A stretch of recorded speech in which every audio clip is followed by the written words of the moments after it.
Hello, everyone. Hello to you in the room here at Deakin Downtown in Melbourne. Hello to everyone online. We are here to welcome you to the public event for the CRADLE Symposium. For the past few days, we've been locked in this room, which those of you in the room are now finally locked in. Helen's shocking it. You are stuck here for the next hour and a half. We've been talking about AI and assessment. It's a topic that's been like a lightning rod for everyone on social media, in research, everywhere. There have been so many voices. We've taken a moment to pause and step back and have a really deep chat these past few days about AI, about assessment. And we'd like to share some of the stuff that we've learned, grappled with, stuff that still worries us, stuff that we think might be useful to you. Each time we do one of these CRADLE Symposia, and we've done 8 of them or something, maybe 10, we've done a lot of them, innumerable of them. We try to make sure we do some public engagement work like this with people, so we could also run some ideas past you. So there'll be lots of opportunity to talk, lots of opportunity to ask us questions.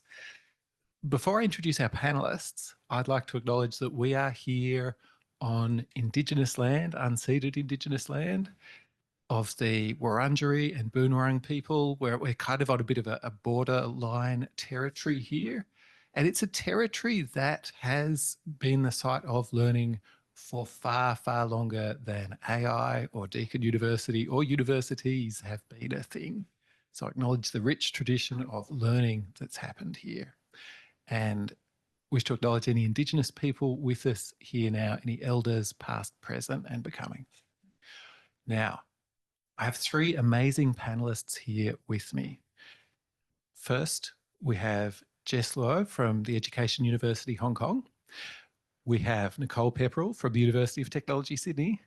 And we have Zach Swecki from Monash University. Now, the structure is going to be, I'm going to ask them a really simple, like, softball question. It's going to be something like, what have you learned over the past few days about assessment and AI? Real easy. They've probably thought about it in advance. They're going to respond in like 3 to 5 minutes with their thoughts. So they're going to talk about the great stuff that they've learned. Then we're going to throw over to Q&A with those of you in the room and with those of you online. And for the people in the room, I'm going to be a bit of a meanie and say there's an order of magnitude more people online. So you matter and are special people to us because we see you, but you don't matter more because you are physically in the space with us. So we're going to talk into our microphones very diligently and be really careful to ensure the online people hear us. But online people, should you not hear us, please yell into that physical keyboard chat thing. We can't hear you.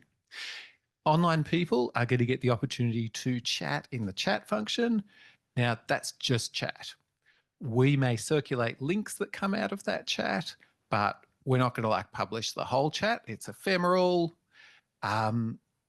Online people have the opportunity to ask questions with the Q&A function. There'll be a little Q&A icon you can click on and then put questions in. And importantly, you can upvote other people's questions.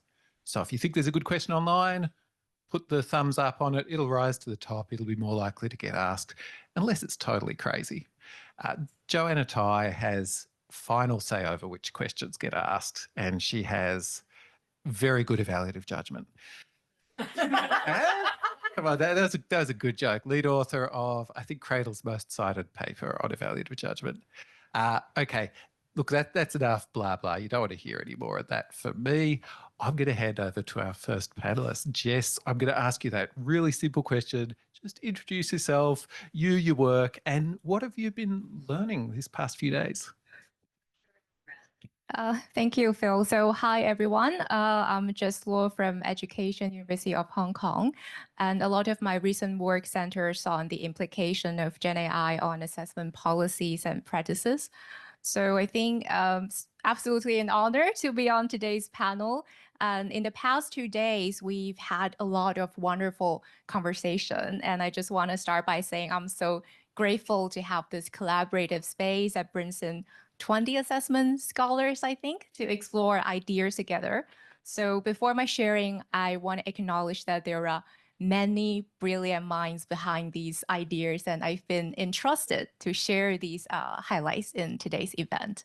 So I think for me, the question that really resonates with me and which was very inspired by Michael's provocation is, in a time when redesigning your assessment has almost become a panacea or the go-to answer for whatever problem that pops up with Gen AI and education, are there deeper issues that are obscured or overlooked in this process? So we've approached this question from many different angles in the past 2 days. And today I want to specifically focus on 3 observations. So the first one is the moralizing tone of you need to redesign your assessment. So I do feel like in the current space, we have this urgency to redesign our assessment in response to Gen AI. So it's no longer a nice to have, but it's leaning more towards, you must do. So in this urgency, there's an implicit message here that, well, you as a teacher, you have to do something with your assessment. If not, then you're lazy, you're irresponsible, you're not keeping up with the changes.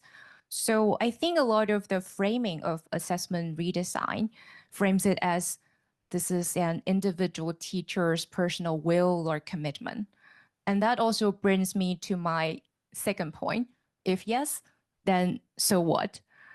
I think I'm not saying it's necessarily wrong to create this kind of urgency or obligation, but it could be deeply problematic if this obscures a broader structural material condition for doing this, for doing assessment redesign work. For example, the institution demands labor-intensive assessment innovations, whereas the reward system explicitly or exclusively rewards another kind of labor, such as research outputs, then we see a disconnection here. And also assessment innovation, they happen within certain structures, right? We are part of a larger organization with its own rules and processes and traditions.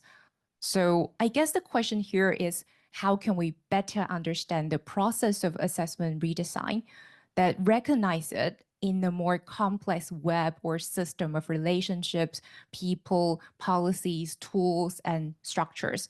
I think there are a lot of excellent ideas around how we can innovate assessment, but I don't think those would be effective if we only rely on teachers to invest their time and effort into this without a healthy system that actually rewards and values such efforts. So my final point is, as I reflect on these issues, the managerial logic that gets quickly absorbed into assessment redesign rings a bell in my head. So in my research and experience, I think it's not uncommon for teachers nowadays to be required to fill in forms or surveys with simple questions like, have you updated your assessment in response to Gen AI? Yes or no? And then because of a lot of the moralizing reasons I mentioned earlier, so the response is often yes. So assessment redesign could be reduced into a box-ticking activity rather than a meaningful educational improvement. And I think at the same time, this creates a kind of illusion of progress. So we get a report saying 90% of our teachers have updated, innovated their assessment. But because the goal of these forms or surveys are often risk management or compliance, so the changes we see is often the easiest or the most visible, but not necessarily the most effective. So I think there's something concerning here when assessment design becomes managerial and logistics in nature. I think that's all for my sharing. Thank you. Great. Thank you so much, Jess. I'm not going to provide commentary, but there's so much that's so interesting in there. I want to. I'll quickly hand over to you, Nicole. Thank you for this. The thing that I want to really emphasize, there's been a few very intense days with some extraordinarily clever people. And so anything that you summarize to start off a conversation like this is not an individual product. So in the same way that we shouldn't blame individual teachers for structural challenges with Gen AI, we also shouldn't compliment people like me for nice ideas, because there'll be a collective product out of the crucible of the last several days. My role at UTS, I had something called the Teaching and Curriculum Team in the education portfolio. We, among other things right now, are heading one of these massive curriculum review projects that so many universities are involved in. Gen AI is at the heart of that, but we've been trying to make sure that it is not the only thing that we are looking at. One of the things that has come out of the discussion here is that Gen AI has surfaced a number of things that are not necessarily caused directly by it, but mean that we now need or feel that we need more urgently to deal with certain issues. At UTS, we've been using a sort of a language called a mosaic. The idea that if you're focusing only on assessment security, you're not going to even get assessment security. In the discussions in the group over the last few days, some better metaphors or images probably have come up, one of which is the spider web. Okay, so there are various other things you need to be doing. Some of them are policy, some of them are how you talk to students, some of them are just other aspects of teaching design. Where if all of these aren't in place, your single-minded assessment security initiatives are probably going to struggle and not be able to achieve what you're trying to achieve with them. So that's been one of the interesting lines of discussion. We've also talked quite a lot about, how do you make good decisions about when it is okay, when it is a good idea for students to use AI, and when it is not. One of the concepts that's been floated around, and there's other languages that could be used, is the idea of friction. Okay, some level of friction, some level of frustration, some level, sometimes even of anxiety can be good for learning. Okay, one of the fears about AI is that it smooths out too much friction. At the same time, sometimes you want students to focus on a very specific thing, and other kinds of frictions can get in the way. There can be too much friction. AI might play a role in smoothing some of that out so that you can focus more specifically on what you need your students to be learning. So these kinds of concepts, is there a way that we can come up with not rules, because things will be very context and discipline and class specific, but generative principles for the kinds of decisions that we are asking a lot of individual staff to do. Okay, so what kind of common sense can we make together around this? The other thing that has particularly interested me in the discussion over the last few days, with the do you use AI, do you not use AI, we're foregrounding the issue that for a long time we've known it's kind of a good idea to assess in different ways, to have different kind of samples that you're taking of what students do. We're asking students potentially to do very similar kinds of activities or produce similar kinds of outputs under different conditions. Is there a way we can use this as an opportunity to think about the distinctive value, the direct value of a student making judgments about tools they're going to use in particular circumstances, about the capacity to demonstrate their capability in a wide range of ways? Is there a way that we can use the accident of circumstances to kind of get greater clarity on that? There's tons more, but those are some of the things that have stuck out to me. Thank you so much, Nicole. Again, I want to jump in, but I won't. Those of you who are eagle-eyed at looking at the invite to this seminar might have noticed there are 3 people who I haven't actually introduced who are on the thing, and you're like, where are those people? One of those people is myself. I'm Phil Dawson. I'm the co-director of CRADLE, alongside David Bowd, the other co-director. But 2 people who are not here, who are on the thing, or not up here on the panel, are Jan MacArthur and Jason Lodge, who are just not in a position to be able to be up here speaking with their voices right now. But I do hope they're quietly judging us from the online and physical audiences. You might also have noticed that Zach is someone who very kindly jumped in at the last moment to not necessarily represent both of those people, because how could one person represent 2? But yeah, to provide a viewpoint that's also really valuable. So Zach, over to you. Off the bench, the fill-in player. So unlike my other colleagues up here, I will take credit for all the ideas that I talk about as I communicate them to you. I'm Zach Zwicky. I'm from Monash University. I'm in the Faculty of IT in the Center for Learning Analytics. A lot of what I do is look at how we can apply ideas from data science and statistics and AI to understand how humans learn and maybe improve human learning experiences. And recently, I've been looking a lot at how students learn with or do not learn with AI as part of my research. So again, I want to thank everyone for being here, and thank you for asking me to fill in the big shoes of those who were not able to be here. A couple of things that I found very interesting from the talks over the last few days. One is that assessment is very hard and it's very complex, and that there's a reason why we're having so much trouble with this. We all have lots of ideas about what it is and how it might be improved or whether it should be improved, and that's okay. A few of the other ideas we've kicked around is this idea that tools are very important to how we learn and how we operate in the world. I look out and I see folks with pens and paper and computers. I'm using a microphone to amplify my voice. These tools are very important to what we do. And AI is another kind of tool. It might have some other features or affordances that make it very different, but it is a kind of tool, and we need to think about how we account for that tool in our assessment practices. So some people also think that, maybe there are times when tools shouldn't be used and there are times when they should be used, and AI is one of those tools. And one of the important things to do is to build up a picture of how somebody can move between those situations, and under which context should we not be allowing should we not allow the use of AI, or should we, and what does it mean to be able to do both of those things or to move between them? Yeah, the other thing I would say is that there's been very good ideas. I've been to lots of symposia and lots of conferences, and I've never filled up my notebook with as many good ideas. And it's not just because it's tiny. There are actual lots of good ideas in here. So I'm looking forward to continuing the discussion. Thank you. Thank you so much. And as I said, I'm not going to comment on the content of what he said, but his notebook is really tiny. It's a really nice notebook. And it's been the topic of discussion at the symposium. Okay. We are now at the point where we want to throw over to questions, both to people in the room and to people online. Do feel free to target your question at a particular member of the panel. Panelists, do feel free to answer questions both directed at yourself and not directed at yourself. And I will feel free to direct them however I see fit. Is that enough blah blah to get people ready to jump in with a question? All right, it's hands up in the room, or it's Q&A function online. We have one just at the front here. Hi, I'm Sue Sharp from Deakin. I'm the Lecturer of Inclusive Education. And I just wanted to ask a question about that friction that you were talking about in terms of learning, not necessarily just for you, but for any of the panelists. I've been thinking just recently about how that friction or that difficulty is more important to get rid of for some people than others.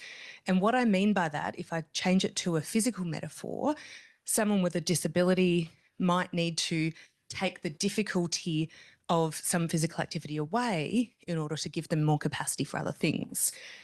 So, it makes them too tired, they can't do other things. But if we make life too easy for ourselves physically, we lose our muscles, bone density, all of that. So putting that back into the context of learning, how do we start to decide what level of friction to advise students on? Because we're in that position of giving advice.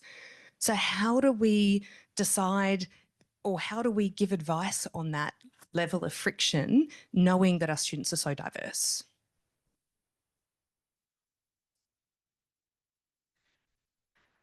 My answer to this and to most things is it's very, very context dependent.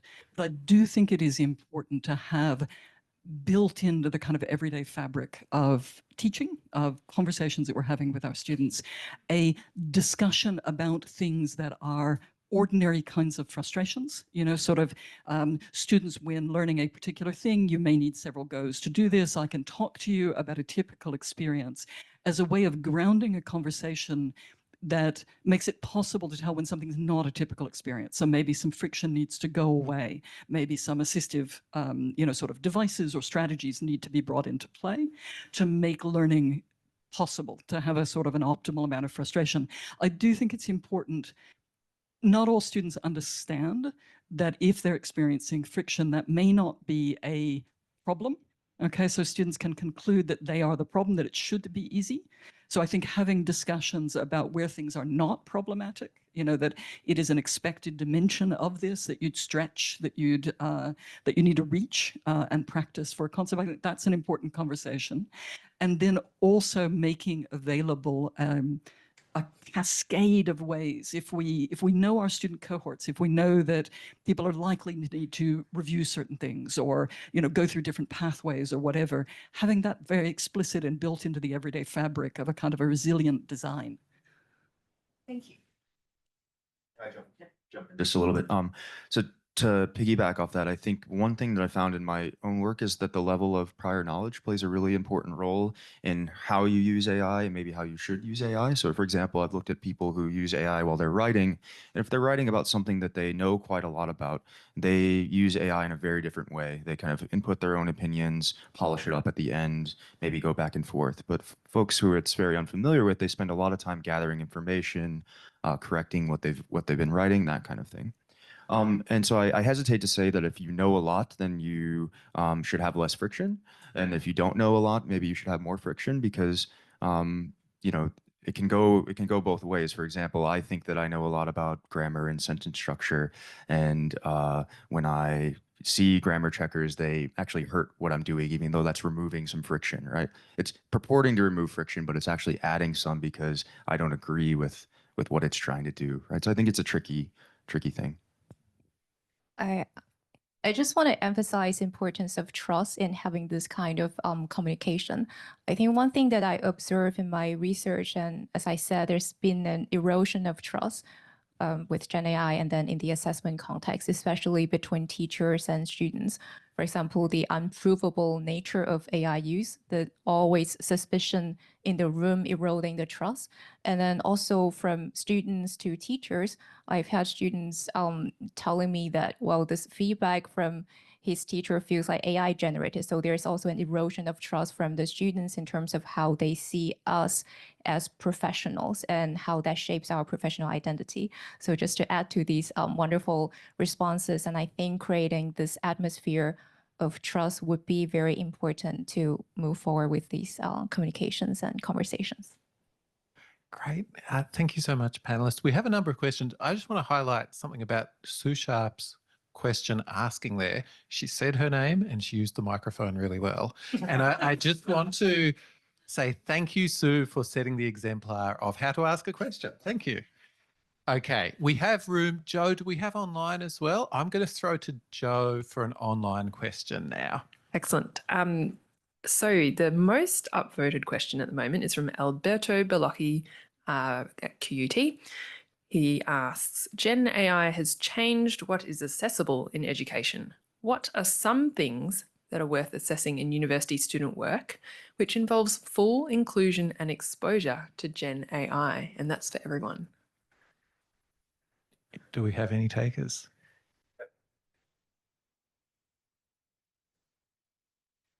I mean, these things are very context specific, but if you're talking about when is it okay to assess something where a student is fully able to use AI freely, I think I would want to see some scaffolding and reflection from the student about how they're using it and why, so that some of this thing that I brought up about we want students as they graduate to go into the world able to make good choices, reasonable choices, interesting choices, creative choices about how they're going to address specific kinds of challenges.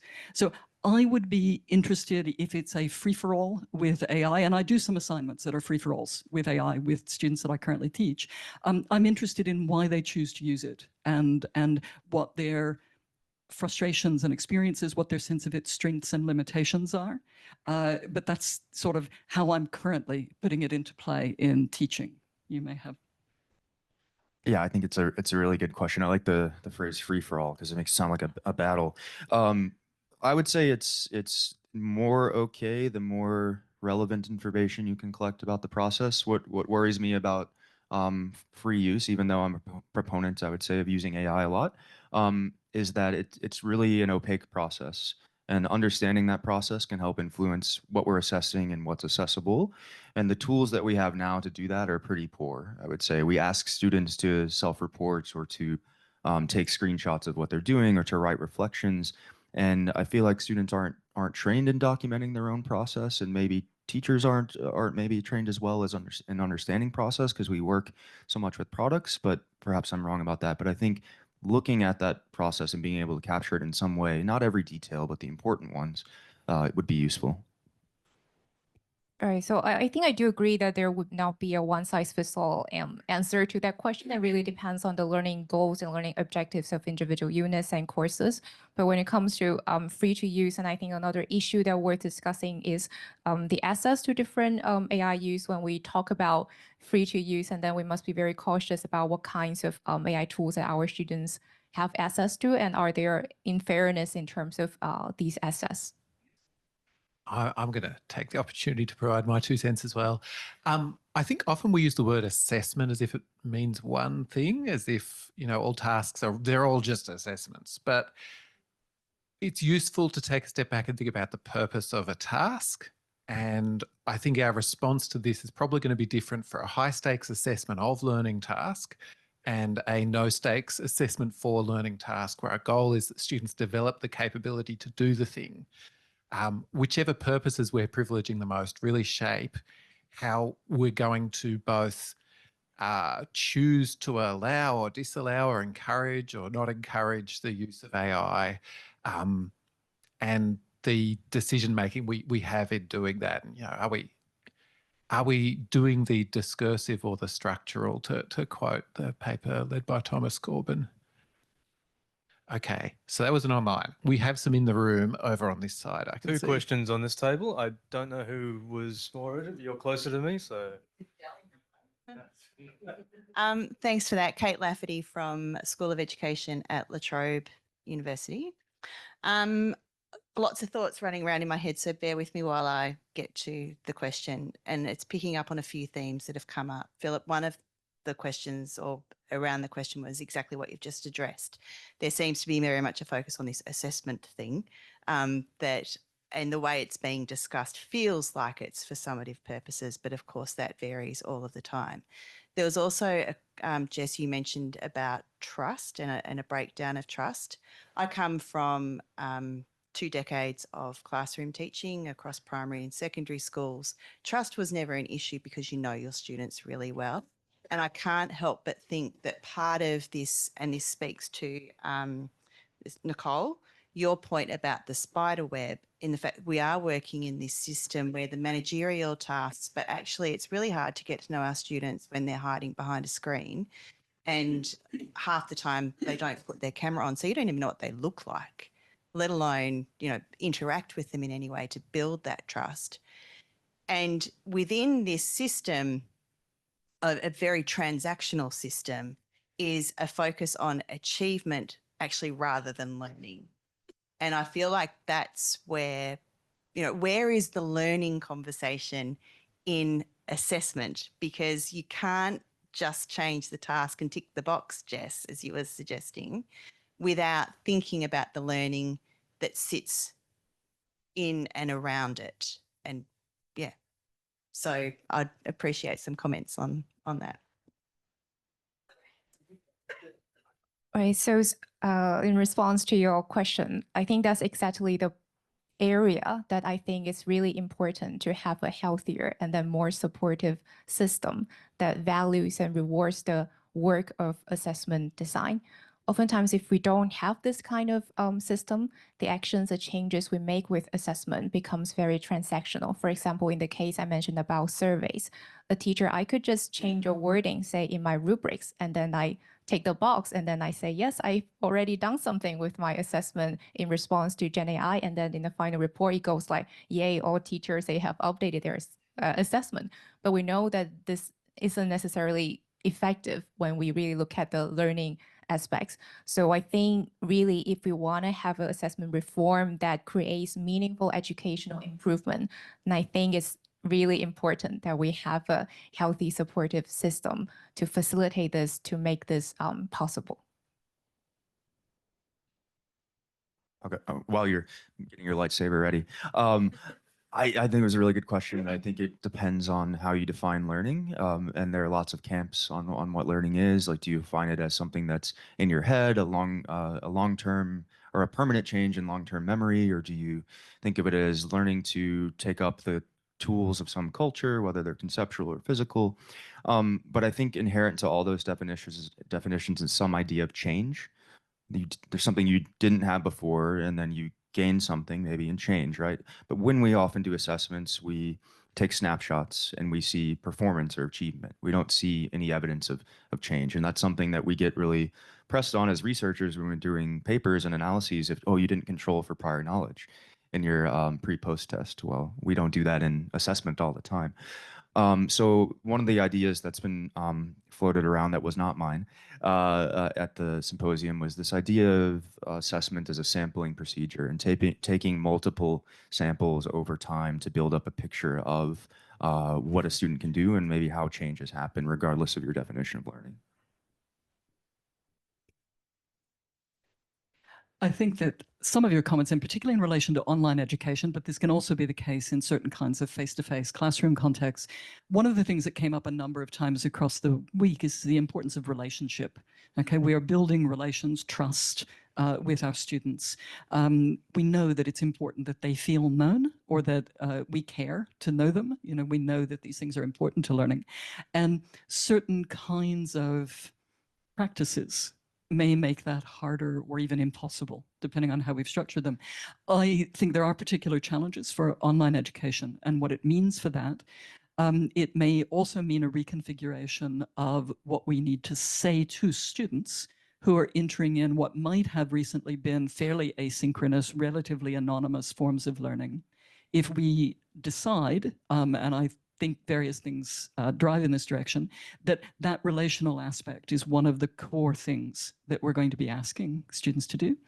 So I think there's some serious work to be done that sits counter to some trends, and that will possibly be painful as universities adjust to that. Although I don't know that it would be painful to a lot of teaching staff. Many of us, I think, like that relational dimension of what we're doing. Thank you. I'm just going to jump on the trust one because it's a real challenging space. I want to highlight that there's a proportion of higher ed students who are what the academic integrity peeps would call enrolled persons rather than learners. In higher ed, we have learners and we have enrolled persons who are not learners. And there is no space for trust and relationships with those people. I have significant concerns for a lot of them who are in very, very grave danger.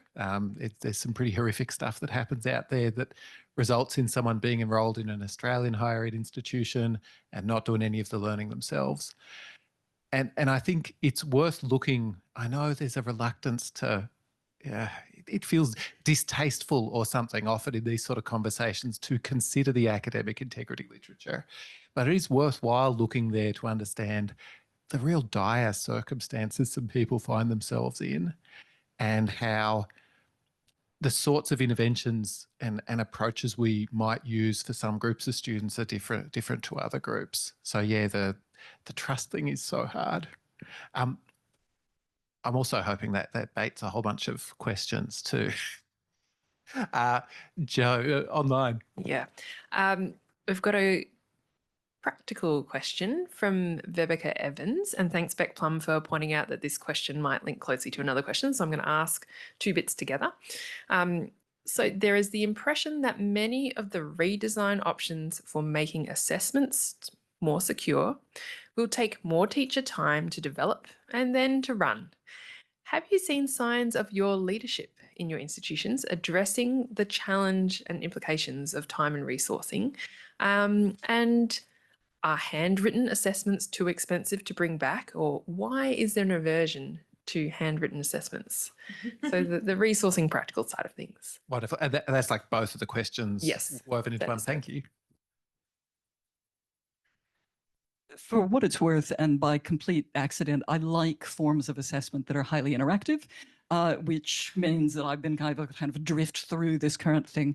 But in designing those kinds of assessment, and certainly before people were thinking about extra workload for them, it is actually quite important to, I mean, it sounds venal, but you need to have the work time in there from the beginning of the design. So if your institution has X amount of minutes that are involved in providing feedback for your students, that actually has to be baked into the assessment design from the beginning. I can say that I've done even quite large scale interactive assessments. People tend to drift toward things that I think are particularly time consuming, like interactive orals, but it's possible to do conferences, it's possible to do poster sessions, it's possible to do things that are more chaotic and fun and authentic, if authentic is the desired attribute, that also happen to take less time. So there are design strategies. They may not be appropriate, any particular strategy for any particular circumstance, but that's always the case for assessment. In terms of whether leadership are taking it into account, everyone will have their opinions about their own institution. In doing whole of course reviews, if it's not already happening where you are, where we are, my suggestion would be that work planning could be thought about at the level of the course as a whole, or the program as a whole. And so it may in fact be that it makes sense at particular moments to invest a lot more staff time. And again, this is something that I sometimes did pre-AI, pre-COVID, in foundational subjects where if we didn't get it right there, it was going to cause pain for students and staff all the way through. It simply can make sense to work plan those differently. How viable that is a bit of institutional judo that you do, on a case-by-case basis. So I like the question about pen and paper assessments. And so I think that it can be fine, but the risk you run is that you aren't assessing what you actually mean to if you do that. Just like if you're giving a multiple choice test, you might say you're not assessing somebody's knowledge, you're assessing their ability to take the test. If you were to ask me to write one of the papers that I've planned to write as part of the symposium on pen and paper, it would probably be pretty terrible. You wouldn't be able to read what I'm writing. I would have to scratch stuff out. It would be a mess. But it would be quite different to what I'd be able to do if I had access to my computer, to papers that I could look at, to people that I could ask for feedback, right? So we have to be careful about when we constrict the assessment. If we're constricting it so much that we're no longer assessing what we want to, then it's problematic. Well, add a little bit on the first part of the question. I don't have a perfect example in my head, but from my point of view, I think we need to acknowledge that redesign is labor-intensive work. And I agree with Nicole saying that we need to have a better workload model. I think in assessment, we often say assessment drives student learning, but I guess the same might be applicable to staff as well, rethinking our reward system and evaluation in terms of, driving or motivating us to do this kind of important work. And also, I think I do see a lot of barriers when it comes to making changes or innovations in assessment. Even when you think of changing one thing in your rubrics, you need to fill out like hundreds of forms, and then this could take 2 months, 3 months, 4 months. So I guess one solution to that would be, is it possible that we simplify these processes so that could reduce the unnecessary workload to facilitate this innovation redesign process? I'll just add a little bit onto this one. So we don't have Jason Lodge on the panel here, but I will try to channel Jason and what he would say in this moment. So he would want you to know that he is a psychological scientist and a chef. No other, Jason at least laughed at that. And he would want you to know that he's done a study with some colleagues at UQ where they have tried this interactive oral assessment thing that everyone was saying that you should go and try and do. And it ended up being actually quite hard and quite a lot of work. And I would really encourage people to have a look at the paper that was published, and it was in HERD, Higher Ed Research and Development, on this, and the blog as well. So just a blog. Okay, have a look at the blog. It's on the HERDSA blog, and it's quite illuminating. There's been a lot of discourse saying you should go and do this, but it's really useful to have examples of people who have done this and what their experience is.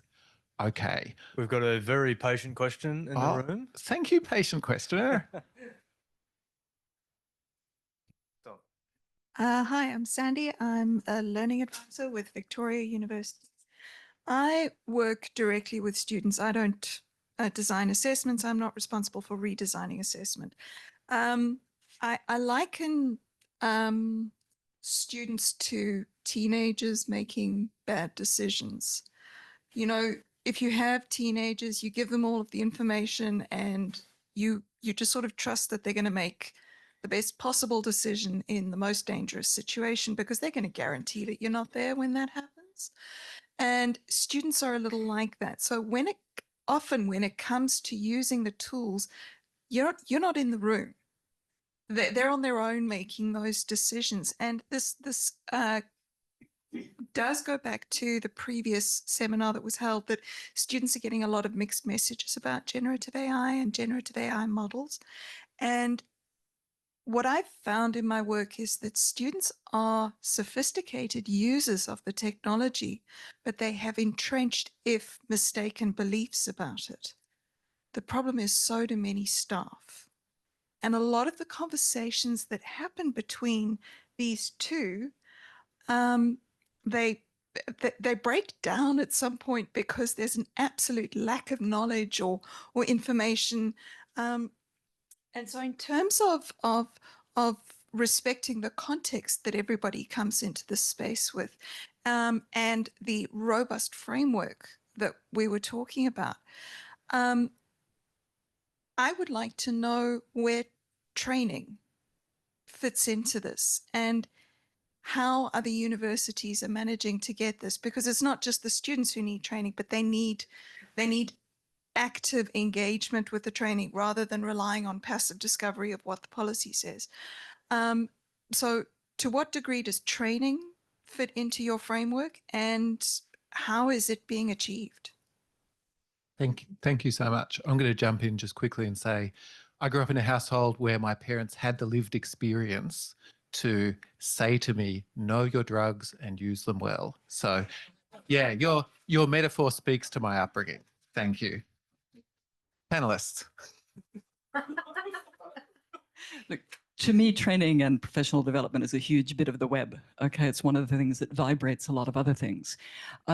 Anyone who's been in a sort of a learning and teaching training role, working with staff, know that you have frequent flyers. You have people who love to come to this training, and they engage with every bit of training, and probably need it the least. I mean, it's very fun to work with them, but they are really, really keen. And so the question actually is how you get to everybody. Or a reasonable percentage of everybody.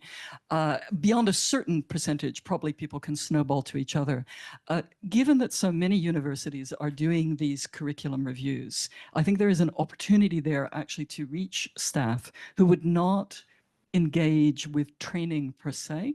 So if the curriculum review is approached not just as here's a great mound of paperwork and let's tick the secure assessments, but is approached as a professional development activity, that is a really good opportunity to have conversations about what it looks like in your discipline, where AI is a problem, where AI is an opportunity, what are the other people doing, to share practice, because teaching teams don't necessarily operate as teams. It depends on your institution and the culture.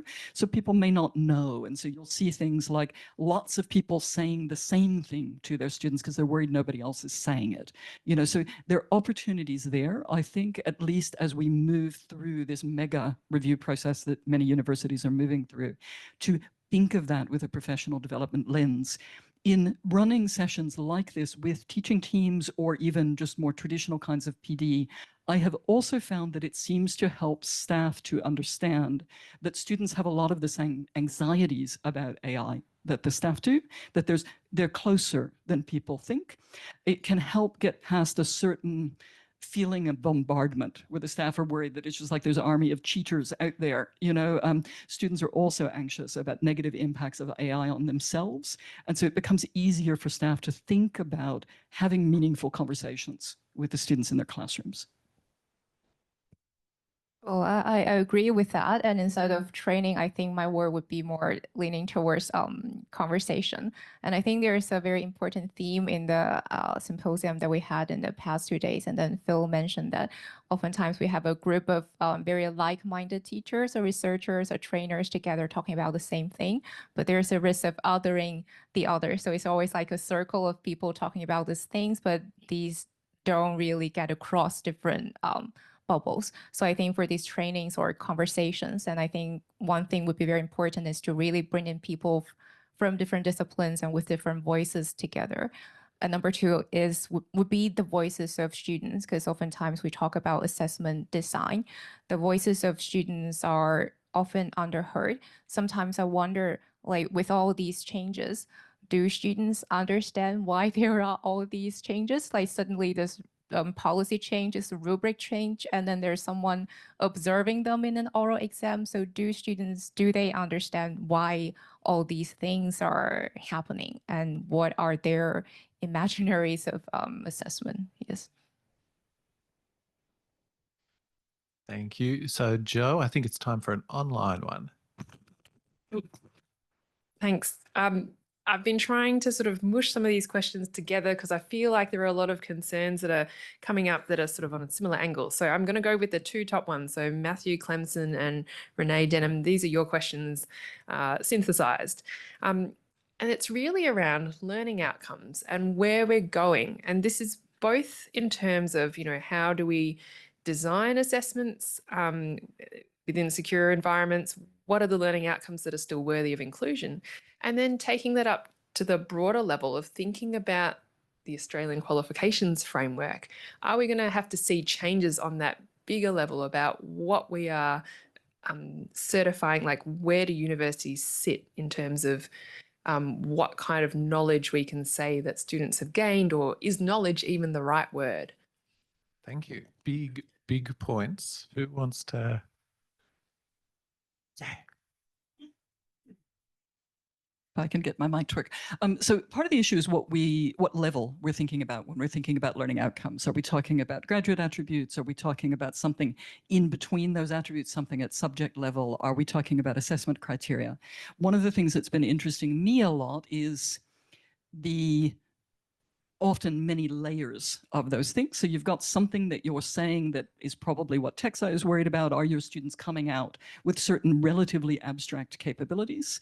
Then you've got a series of implementations of how that's been translated to get it to the level of individual subjects and then to individual assessment tasks. And there are many, many opportunities there for what you're actually assessing in the end, not to connect in any really clear way with what goes up that chain. Again, my suggestion would be that if we're going to be doing large-scale curriculum reviews, this is an opportunity to start looking at that quite seriously. I do think it's possible to formulate abstract kinds of learning outcomes that are a little bit more resilient for change. We've been through an era of rapid change. And so if people start, sticking and Gen AI into their high-level learning outcomes, it will be some other technology in 2 months or 2 years or whatever. So what are we actually interested in? Are we interested in the capacity on graduation to be resilient to the, evolution of professionally relevant or civically relevant technologies? Okay, that can be stated relatively abstractly and is probably pretty stable. We probably don't need to change the outcome, but there can be a lot of paddling under the surface to figure out what it looks like to scaffold that, to enlist students in a set of activities and the rest. But I would think that high level should be framed in a resilient enough way that we're not just going to be buffeted every time something weird gets invented. One thing to add that I really like this idea of the kind of hierarchy or their nesting. And one thing to remember is that these are very complex reductions of data at each step, right? Often down to a letter or a number, right? Did they pass? Did they get a 60? Whatever, right? And the reductions aren't necessarily a bad thing. What is a bad thing is that you can't go back and trace to what those inferences were based on. And some of the training that I've had in qualitative methods, we call that closing the interpretive loop from your inference to your data. And I wonder if there's some way in which we can provide a mechanism for closing the interpretive loop throughout those levels, in the sense that we can track back from the evaluation at the outcome level, or even at the criteria level or the assessment level, to the evidence that was pointing to that, so that we have a better trust or understanding of why that was given. And I don't think that that's an easy problem. Portfolios come to mind. I know this isn't a new thing, but doing that at scale and with AI and things like that is a complex problem. I think this is such an important question. And I think the theme of learning outcome has been very prominent in our discussions in the previous 2 days. I don't have a perfect answer to that, but I do have some questions that very align with the questions in the Zoom about learning outcomes. So for example, if we say students, they need to demonstrate critical thinking as part of your learning outcome, does this mean critical thinking that comes from entirely student brain without any AI assistance? Or does this learning outcome mean students demonstrate critical thinking, but with some level of AI assistance? So I think there's a lot of ambiguity, vagueness here, but at the moment, I also don't know how we can frame this language when we describe our learning outcomes in a more efficient way, or could this ever be transparent? I think that might be a question that everyone can join and think about this and how we can better describe these outcomes in relation to AI use. There was a mention in there of sort of the higher education standards framework and all of that. My favorite genre of comedy is awkward comedy, where you're laughing because things are really awkward. And I have been at like chairs of academic board sessions for Victoria or for the state various the national bodies, where I have said things like, oh, so we all know that at all of our universities, everyone who crosses the graduation stage has met all of the learning outcomes. And you see these chairs of academic boards sweat. And this is pre-pandemic, pre-AI, everything. It's never been so that we did a perfect job of this, or even we did a like legally compliant job of this beyond Deakin University. No. Yeah, it's not something we've ever actually nailed, but we have an opportunity to do a better job of it because we have this what Lisa Simpson would call it, this crisis-opportunity. Crisis opportunity. Do we have in the room? We have online. Joe is going to have to put the knitting down, literally. It's a focus thing. It's useful. Yeah. Okay. There are a peppering of questions that I have detected using the words utopia or dystopia. And I think that the general feeling across these questions is about how do we talk to people about these things, acknowledging that there are feelings about the use of Gen AI. What might this mean for how we support our colleagues to come along with us on this journey of what do we do? And also, what do we do with the student perspective? How do we talk to students about this stuff? And hopefully, are we going to be at the point where we can just teach what we want to teach and not teach students how to use Gen AI? And I'm actually going to use this as this is our last response before the graceful 3:30 exit for people. We may continue to linger on after 3:30, but we'll let you go if you've got to catch your train or next meeting or whatever. So I know the stakes are now high because this is your potentially your final word. Who's bold enough to go first? I'm being pointed at. I think there's a couple of different dimensions to this. So there's the bringing colleagues along who might be nervous about the issue, and all of us will be running into this everywhere. The sort of, I have my domain expertise. I've gone through a difficult filter to get a university appointment based on my domain expertise. What does that mean? That I've got this extra tool that is outside my domain expertise, and to what degree am I meant to be in command of that in the way that I'm in command of my domain expertise? And I think a lot of people are quite frightened, and not incorrectly, but the idea that that's the expectation. And so some of it is about being clear what the expectation actually is. As in, I would say that's not the expectation. You're not there to teach AI, but there are strategies you can use to kind of think about, scaffolding student experience with it. But there's a separate kind of layer in there that sounded to me a little bit more like something that's been discussed a little bit over the last few years, conscientious objection. Okay, so students and staff who do not want to use this technology for a wide range of reasons. Okay, there are various ethical bases that people would object. It may not be a giant percentage, but I think it is a challenge for universities. And I think TEXA has made it complicated because it hasn't just said, you better all secure your assessments. It has said you need to prepare your students to graduate into a world increasingly permeated by Gen AI. How seriously is that meant? Are we in the domain where this is an intrinsic requirement? How are we going to interpret that? Is preparing them something that can be done with alternatives so that a student can be prepared for entering into a society increasingly permeated as a conscientious objector? Okay, that might be one way to sort of thread that needle. But this is an area that interests me. And I do think it's something that there's lots of lagging in university policies, but I think this is an area that I don't hear talked a lot about yet. In terms of universities needing to make a stand about how intrinsic and what it might mean to navigate objection. So I think this works better maybe with teachers than students, but I think we're all right to be cautious about AI and see it as this new thing and maybe a threshold that we've achieved that's quite different than other technology. But technological revolutions have been happening in education for hundreds of years, right? Socrates and Plato, they just talked. Some people scratched stuff on well, they didn't talk, right? Some people scratched stuff on stone, right? We got the internet. Luckily, I was in school when the internet was already there, but I suspect that lots of people remember when they were worried about, are we just teaching people to Google or to Bing or AOL or whatever it was back then.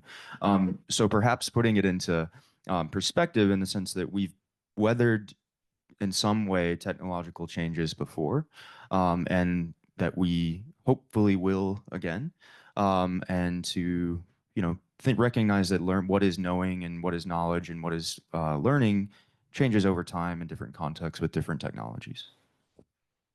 I want to pick up the question about asking how should we communicate this to students? And I want to share an example from my own teaching. So last year I was teaching a course related to digital innovation. So I have all set of guidelines and then AI use policies. And then I introduced that in the first session of my class. So it's related to digital innovation in the class, so it's more like open AI use. But very surprisingly, at the end of the semester, when I look at their work and I would look at the declarations, very few of them actually dare to use AI. And then I interviewed them and then I asked, why did you not use AI? And then the responses I have were like, students think there are so much inconsistency across different courses. They're still scared. They have this fear. If I use it, would I be marked down? Would I be considered less capable or independent? There are just so many question marks there. So this semester, I kind of revised my method. In the first session, I did like a 1 hour discussion with all the students. So we opened this question to the students. I look at what you would do if you were the teacher of this session. How would you communicate this to your students, and what would be your position of AI use? If AI use is allowed in this session or not allowed, what are some of your concerns? So I realized that maybe at this point, we do need to spend more time to engage and to develop this kind of trust with our students. And then I realized in the past year, maybe just having these guidelines and policies and 5 minutes introduction won't really help that much. But I think with different scenarios as educators, we do have a feeling of our relationship with the students, and then your feeling of the classroom where this is going. Have we got enough trust with this? Then yeah, I think I just want to share this example. Thanks so much, panelists. I think for me, the big reflection on hearing all of this chat is there's a real respect for a multiplicity of views and of things that could matter. And in particular, a recognition that the assurance of learning piece that's been dominating the conversation around AI matters, but a whole bunch of other things matter too. And my final reflection is there's been a real concern for students here and a care for students. Now, you'll all have your own sort of views on what this has been like, and I would love it if you continue the conversation. We in the room are about to do like a graceful close where you can hop up and leave. And if you've been hovering over the exit meeting button online, feel free to do that. But if you have, like we wouldn't have seen anything apart from the declining number. We're at 303 people here. But if the 303 people online still have a substantial number of questions, what's that mean, Margaret? Margaret has a question. You're allowed to ask a question. You need a microphone though. You have Margaret has both question and microphone. I was letting you do your thing. I was just doing the preliminary hand wave raise to show that I had a question. Shall I go ahead with my question? Yeah, go for it. Okay, you can leave if you want. This is the question. It's really sort of harking back to we've had a great couple of days in Symposium talking about research and assessment in AI. What do you think, if you had to prioritise a research point, what do you think is most important for us to tackle right now? You don't have to be, I'm not going to, nail you to it, but I'm just curious to see what is front of mind in terms of research priorities. Thank you so much, Margaret Bierman, co-chair of the Symposium, alongside Thomas Corbin, co-chair of the Symposium. Again, another round of applause. We are able to say these words because they led us intellectually so well. We are the faces for the words. Is that enough patter so you can think of what your thing is, or do you need me to tell jokes? Yeah, make us awkward. All right. Feel awkward. All right, I'll tell one. Knock, knock. Europe. No, I'm not. Okay, there's enough time. You've had your joke. Okay, so one of the things that I think is really important that I'm interested in is this idea of evidence of learning and thinking of assessment as a process of collecting evidence and making inferences from that evidence. And I think the question of what counts as evidence is a big one. And it's related to the idea of what are learning outcomes and how are they changing. But I think getting serious about what we mean by evidence, what are we actually pointing to? How do we collect that in an ethical way, in a way that respects relationships and assessment, that kind of thing? And then even technically, how do we get it from the world into, say, a rubric or an algorithm or in front of your screen so that you can judge a student's performance? So I think there's a lot of important work to be done there.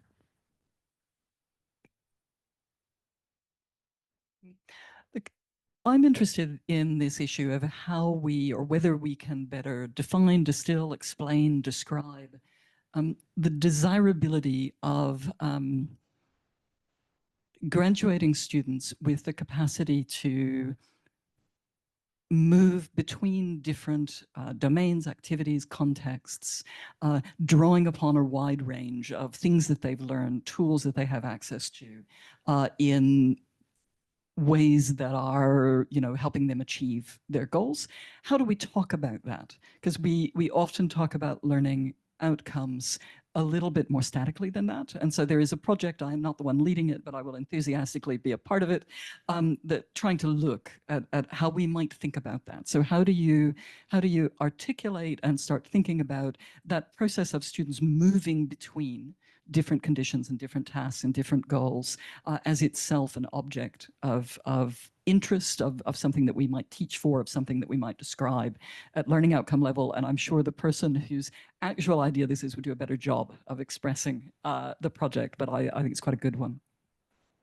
There are actually so many questions that I want to work on, and it's very difficult for me to pick one or two. Then I think one on top of my head is how does Gen AI changes relational dynamics in assessment? I think the relational aspects that haven't really been seen covered in the research literature. And the second one is I'm really keen to look further into the messiness of grading in this Gen AI age. So we say now with a lot of the assignments, students are neither explicitly told to use AI or prohibit. AI is neither prohibited or explicitly required. So they're kind of in the middle ground. They can choose whether to use it to different extent in different ways. And then my question is, when they report such use, and how do students use, non-use, different extent of use, and different various ways of use are interpreted by teachers, and how do these variabilities in students' uses of AI get factored into the grading process? And I think that has great implications to our academic qualifications, trust between teachers and students, and of course, the validity of assessment. Yeah, I think for me, there's a really interesting piece to how we synthesize all of that data together. Tim Fawns, who's been at the Symposium, talked about, synthesizing different, just different bits of assessment where students might be using AI, might not be using AI. How do we make a meaningful statement about what the student's capable of based on that? So do we have... We do have another follow-up question. Awesome. Or not perhaps follow-up question. I don't know what you're going to ask, actually. I'm just guessing.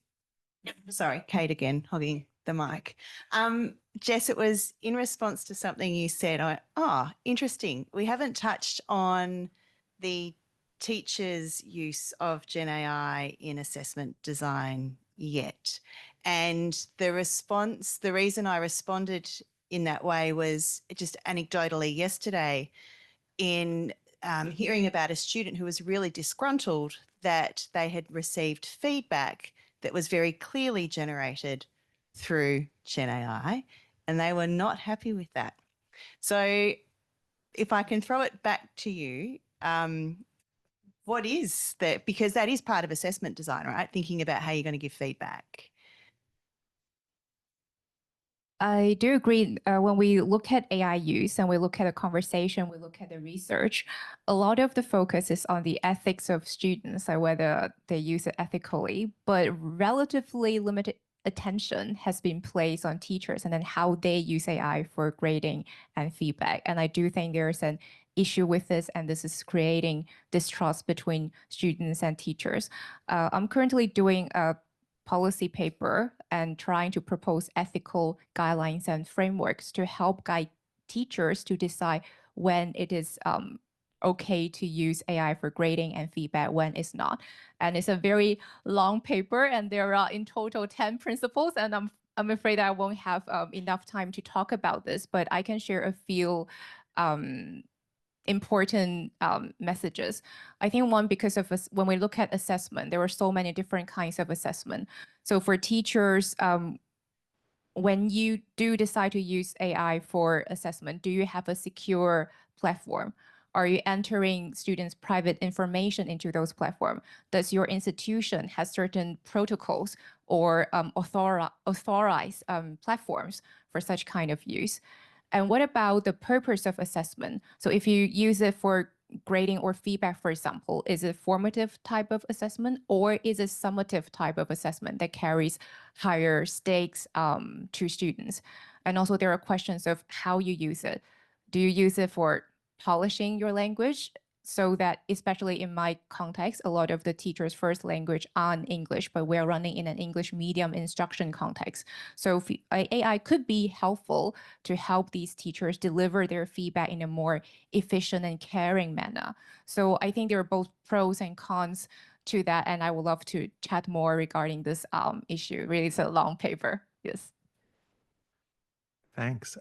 And I love the depth of that response and the thinking there, because, and I'm not saying you're doing this, but there has been some like real simplistic hypocrisy of you use AI, but you say your students can't use AI. What a hypocrite. And I think that sort of thinking is as if the goals of the act of assessment and the goals of everyday academic work are the same and should sort of be judged in that way. I think it's a lot more nuanced in terms of how we as people decide to use AI in any given context. Okay, Joe. Yeah, we still have some questions about assessment redesign. So how do we move to those new ways of assessment, of doing assessment without falling into techno-positivity? How do we support our learning designers to have these conversations with academics, you know, that we do need to do something about assessment? And the last part of this question, I think, is about how to redesign for those tasks which have now become very easy to complete with Gen AI. Is it important to assess them? But what do we do? Because some things are still important.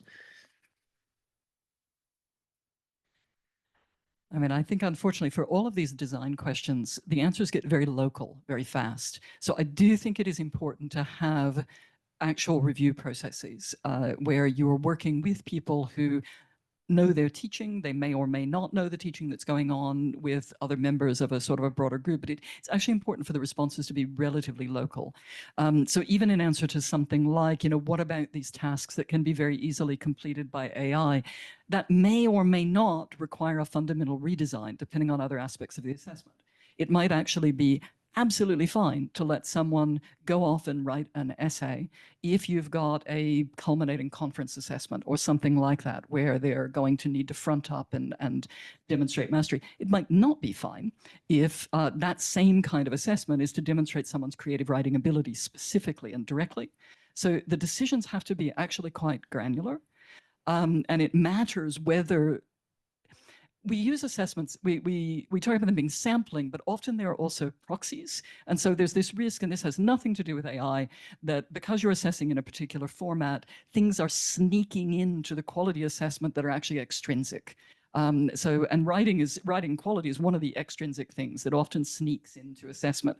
Oh, this person really, really writes so well. Okay, but is that actually what we're teaching here? And so these sorts of things, what are we actually trying to assess, will matter to the decisions. Supporting learning designers, I think, matters. It depends on what the pain points are for the designers. So is the pain point that they themselves need some time and some space to experiment with a wider range of assessment types or uses of technology, or sort of develop a better knowledge base about what's out there and what's possible? Is that the issue gets addressed in a different way from how do I support my learning designer to whom academic staff have been unspeakably rude? And how do I protect them from someone sort of taking out their stress of the moment on the hapless person who's actually there to help? And again, I think all of these things can potentially be addressed, but it depends on the specific problem we're trying to solve. Yeah, I want to pick up on that point of tasks that can be easily done by AI. And I think that it is good to reevaluate those. And the answer might be that what you were trying to evaluate is no longer a useful skill today. And I think that's worth contending with. I don't know that, and that'll be context specific, right? But at one point, if you wanted to be able to write, you needed to hunt a bird and grab its feather and make your ink, and then there was all these processes associated with the task that we thought were important, right? I think what the challenge now is that the things that are becoming seemingly unimportant are very human things: communicating, writing, manipulating information, coming up with ideas. And so that's where I think a lot of work and careful attention needs to be paid to. Like, is this something that we're comfortable keeping, or that we need to keep it, or is it something that we can let go? Great, thanks. In the room we have, I can see over there, yes. Thanks, Thomas. Hi, my name's Anne-Marie. I'm going to stand up so I can see everyone. So I'm going to go system level here. So back in 2018, I went to a TEXA higher ed conference, something like that. And we were shown it was on academic misconduct, academic integrity. And we were shown some research. I'll get the countries wrong here, but you'll get the idea. So students were asked in Estonia why they went to university. And they said they went to university because they wanted to get a job. And then students in Sweden were asked why they went to university, and they said because they wanted to learn. And then they looked at the levels of academic misconduct, and the academic misconduct in Estonia was really, really high, and it was very, very low in Sweden. So what that research was getting at was the idea of extrinsic, intrinsic motivation, and students' motivation to learn, and how it therefore would conduct themselves in relation to their learning. So if we think of that in the context of where we're headed now, where we talk about connections to industry, and academics need to know about industry, and we should be focusing on industry, and we should be focusing on students getting a job, which obviously we want them to do because they've paid to go to university. But what does that tell us about how students may interact with Gen AI, what their decisions might be in relation to Gen AI? And do we need to be thinking about what the purpose of our education system is, and what the purpose of higher education is, if we're going to be able to tackle Gen AI? Thank you. Thank you very much. I think I might be able to provide a citation for that. It might be to Rebecca Audrey's work on the GEMS survey, because I think she did some work that included Estonia and other countries in those sorts of matters. I mean, I'm just going to jump in because I can. There is a body of work tracking sort of models of motivation, you know, things like self-determination theory and academic misconduct. And to a degree, one does explain the other. So the sort of extrinsic drive is associated with misconduct, and attempts to design assessments such that it encourages intrinsic motivation through a sense of autonomy, sense of relatedness, sense of competence, the self-determination theory stuff, that does seem to track with lower rates of misconduct. But the macro drivers that you speak of exist regardless of what we do there. And I think they are the drivers of those enrolled persons. And they are also the drivers of some people who live in a society where they just got to work a lot and they've got to get by, and life's actually really hard. Hard, wonderful question. Thank you to my panelists. I would also just add that I don't know that we understand what academic misconduct is anymore, or we don't have a good, we don't understand what is using AI cheating. I don't know, right? So I think the question is really complicated. It's one of the things that interests me in things like the concept of friction or whatever other terms we use, is that I do think it is useful to talk in a kind of continuous way to students, that we're not just like, you know, some kind of caricature of, you know, a librarian from TV going around shushing people because we're mean, and we don't, you know, explaining to them that if we're asking them not to use something that makes their life easier, it's because it's going to make their life harder in the long run. You know, so explaining that there is something that connects to their motivation, which can be a career. Okay, so what will they lose if they don't give themselves a little bit of frustration at this point in time? And talking to students about things so that they don't think we're just wasting their time. Okay, because they can think that. They can think that even if they're completely wrong about it. Sometimes we can waste their time as well. So we need to think very carefully about what we're trying to achieve in what we're asking our students to do. Okay, because I think students do go to tools when they think something is a waste. It won't hurt them, you know, we're just making them go through the motions. This is a very deep and very important question. I don't have an absolute answer to that, but it reminds me of a huge bulk of literature on the purposes of higher education. So what does university mean? What is the role of university? So I think if you're interested, you can search more along these lines, and there are a lot of wonderful work in terms of how we conceptualize and how we understand the role of university in education and in our society in general. Thank you. Over to online. Do we have an online question? This may be our last or second last online one. Yeah, okay. This is me picking then. Where are we? I think the question that I want to hear the answer to. Shokri Abdalal asks, how must industry and higher education fundamentally transform their partnership to ensure graduates thrive in this Gen AI world? What systemic shifts are required to align graduates' qualities with the future of work?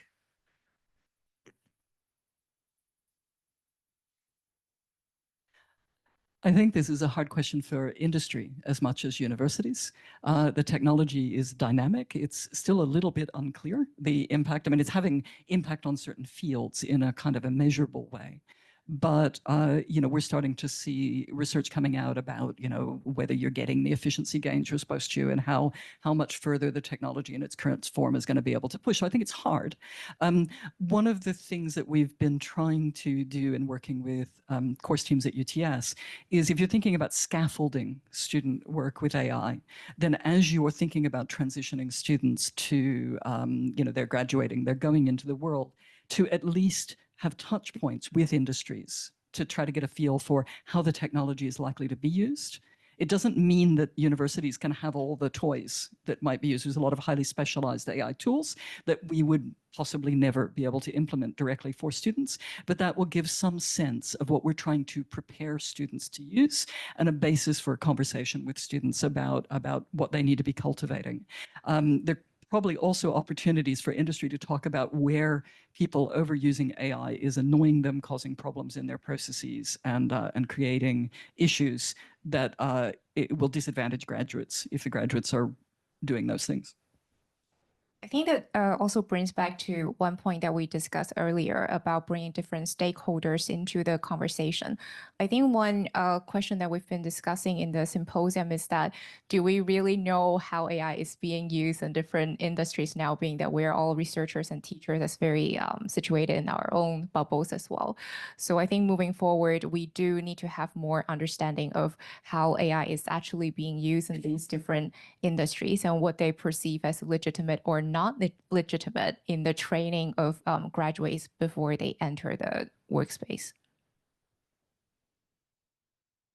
I'm going to give a little plug to a Deakin project here. Danny Hamilton, Lauren Hansen, and a bunch of other people have been working on the future-focused Gen AI partnerships, which is where course leaders, course director types and their teams have been going out to their relevant industries and having significant long-term chats, sit down in the workplace, spend some real time together talking about this stuff. How might curriculum need to change for a time of Gen AI?